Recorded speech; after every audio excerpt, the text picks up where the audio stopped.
বিদ্যুৎ অফিসের কর্মী আর প্রভাবশালীদের ছত্রছায়ায় রাজধানীতে বিদ্যুতের খুঁটি থেকে হুকিং পদ্ধতিতে সংযোগ নিয়ে চলছে রমরমা ব্যবসা। দিনের আলোতে সবার সামনে সরকারি জমি দখল করে দোকান বসিয়ে চলছে কোটি কোটি টাকার বিদ্যুৎ লুট, যা দেখেও যেন দেখার কেউ নেই। ফেরদৌস আওলাদারের ক্যামেরায় বিস্তারিত জানাচ্ছেন আল নোমান।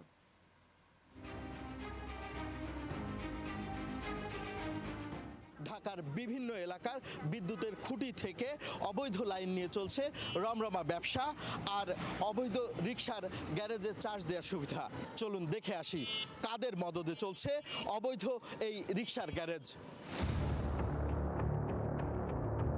কিছুদিন আগে রাজধানীর বিভিন্ন এলাকায় অবৈধ বিদ্যুৎ সংযোগের বিরুদ্ধে অভিযান চালায় Dhaka power distribution company DPDC. তখন মোহাম্মদপুরের এই গ্যারেজটির অবৈধ সংযোগও বিচ্ছিন্ন করা হয়। এই ব্যক্তির নাম ফারুক। ঢাকা পাওয়ার ডিস্ট্রিবিউশন কোম্পানির আদাবর শাখার নির্বাহী প্রকৌশলী আয়াতুল্লাহ ইমরানের গাড়ি চালক তিনি। ম্যাজিস্ট্রেট অভিযানে বন্ধ হওয়া গ্যারেজটিতে আবারও অবৈধ সংযোগের ব্যবস্থা করেন ফারুক। যে চালান আমরা তো যাবো আমরা দন মিটার নিয়ে। হ্যাঁ ফারুক ভাই, মিটার আবুল দিছে। কখন আসবে? বিকালে ফোন দিব আপনাকে। আপনি কোন অফিসে? আদাবর অফিসে বসেন? হ্যাঁ। আপনার নাম কি? ফারুক। আপনি কোথায় বসেন? আমি তো পুরো টেবিলে বসি। শুধু মিঠুর গ্যারেজটি নয়, এলাকার অনেক দোকানপাট ব্যবসা প্রতিষ্ঠানে অবৈধ বিদ্যুৎ সংযোগ দেওয়ার হাত রয়েছে ড্রাইভার ফারুকের। অবৈধ গ্রাহকদের মিটার দেওয়ার কথা বলেও মোটা অঙ্কের টাকা হাতিয়ে নিচ্ছে একটি চক্র। যারা রেডিং করে এরা আইসে কথা কইছে দিছি টাকা আমার ঘরে মিটার দেয় পরে উনি 3 মাস পরে এই মিটার রেডিং ম্যান এই টাকাও নাই, রেডিং ম্যানও নাই। আপনার মন্ত্রণালয়ে যদি জানানো হয় আপনার সেই আমি যখন আপনাকে জানতে চাইলাম যে আপনি কোন বিভাগে আছেন আপনি কেটে দিচ্ছেন। বৈদ্যুতিক লাইন থেকে হুকিং পদ্ধতিতে সংযোগ নেওয়া হয়েছে পাশের বিভিন্ন প্রতিষ্ঠানে। বিভিন্ন রাজনৈতিক দলের নেতাদের নাম ভাঙিয়ে চলছে এসব দোকান ও গ্যারেজগুলো।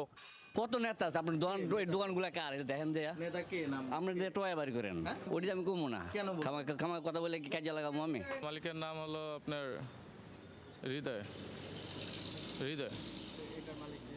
না, এটা মালিক জাহিদ।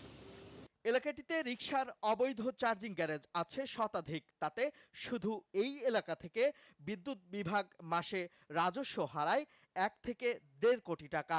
বেশি অংশ আওয়ামী লীগের গেছিল। হেলেগা ধরেন হ্যাঁও খায়, আওয়ামী লীগের লোক খায়, বিএনপির একটু খায়। বেরিবান্ধের ওই সাইডে 100 ফিট, এই সাইডে 100 ফিট, এর মধ্যে যা পাইবেন সব অবৈধ।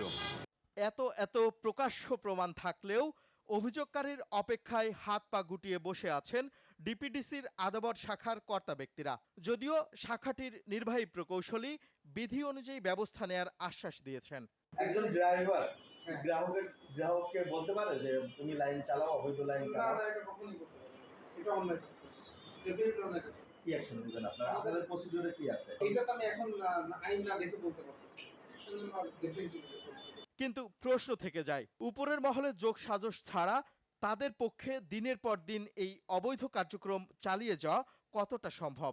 ঢাকায় প্রায় 2 লাখ অটোরিকশা চলাচল করে। তার মধ্যে অধিকাংশই অবৈধ বিদ্যুৎ লাইন নিয়ে চার্জ করে থাকে। তাতে বছরে কত টাকা রাজস্ব হারাচ্ছে সরকার, তার খবর কি পাবো আমরা? আল নোমান, চ্যানেল 9, ঢাকা।